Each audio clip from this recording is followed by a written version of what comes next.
আজকে তোমাদের ক্লাস হবে। আমরা ইংলিশ নিউজ পেপারগুলো দেখি, তো সেই সময় যে নানা ধরনের নিউজ থাকে, তো নিউজগুলো কিভাবে লেখা হয়, প্যারাগ্রাফ কিভাবে করতে হয়, কিভাবে ডপ ক্যাপ অপশান করতে হয়, কিভাবে একটা ছবি বসাতে হয়, সেই কাজগুলো দেখানো হবে। তো প্রথমে আমরা এখানে একটা স্যাম্পল দেখানো হয়েছে যে সুভাষচন্দ্র বোস সম্পর্কে একটা নিউজ। সুভাষচন্দ্র বোস সম্পর্কে প্যারাগ্রাফ একটা লিখে নিয়েছি। দেখো, আমরা একটা প্যারাগ্রাফ লিখে নিয়েছি। লেখার পরে A4 সাইজের পেজ নিয়ে নিয়েছি এবং পেজ সেট আপ করে নিয়েছি। কীভাবে পেজ সেট আপ করতে হয় সেটা আমাদের আগের ভিডিও তোমাদেরকে দেখানো হয়েছে। এবার আমরা সর্বপ্রথম এইখানে সুভাষচন্দ্র বোস কথাটা লেখা হয়েছে, সেইটাকে সিলেক্ট করে নিচ্ছি। এই লেখাটাকে আমরা মাঝখানে নেব। মিডিলে নিতে গেলে আমরা শর্টকাট কি চাপ দেবো, Ctrl+E। কন্ট্রোল চাপ দিয়ে চাপ দেব, তাহলে দেখো মিডিলে চলে এসছে। ঠিক আছে, এটাকে আমরা বোল্ড করব।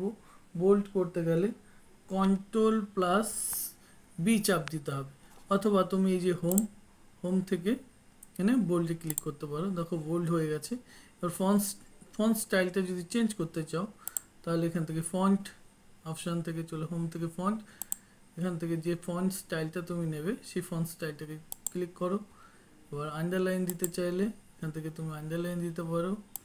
এখান থেকে ডবল আন্ডারলাইন দাও বা সিঙ্গেল আন্ডারলাইন, যে ধরনের আন্ডারলাইন আছে এখানে অনেক স্টাইল রয়েছে, চুজ করো। আচ্ছা, এবার আমরা কি করব, আমরা কলাম তৈরি করে নেব। আমরা নিউজ পেপার কাটিংয়ে দেখি অনেক ধরনের কলাম আছে, তো আমরা লেখাটাকে আমাদের সমস্ত লেখাটাকে সিলেক্ট করে নেব, শুধু ওপরের ফার্স্ট লাইনটা বাদ দিয়ে। তো আমরা কোথায় যাব, পেজ লেআউট, এখান থেকে কলাম, এখান থেকে কলাম, তিনটে ভাগে ভাগ করব, তার জন্য আমরা কলাম নিয়ে নিচ্ছি। দেখো এখানে তিনটে ভাগে ভাগ হয়েছে কলাম। প্রথমে কলাম ভাগ করে নেব। এবার তারপর আমরা ডপ ক্যাপ অপশানে যাব। ইনসার্ট থেকে ডপ ক্যাপ, এখান থেকে আমরা ডপ ক্যাপ অপশান চুজ করে নেব। দেখো এজটা বড় হয়ে গেছে। আচ্ছা, এবার আমরা কি দেবো, ছবি। তো আমরা ছবি দিতে গেলে কোথায় যাবো, ইনসার্ট থেকে পিকচার থেকে আমরা এই যে আমাদের যে নেতাজি ছবিটা আছে এই ছবিটাকে আমরা চুজ করব এবং ইনসার্ট করব। দেখো চলে এসছে ছবিটা, কিন্তু প্রপার ছবিটাকে রাখতে গেলে তোমাকে প্রথমত ছবিটাকে সিলেক্ট করতে হবে, তারপরে ফরম্যাট অপশানে যেতে হবে। এখান থেকে টেক্সট র্যাপিং থেকে তোমাকে র্যাপিং চেঞ্জ করে নিতে হবে।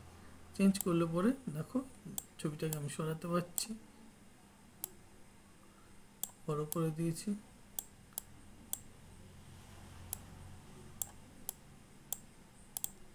ওকে, বোঝা গেছে। আজকে এইটুকুই,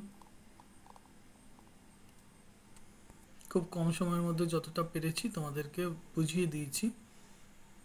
আশা করি তোমরা বুঝতে পেরেছো।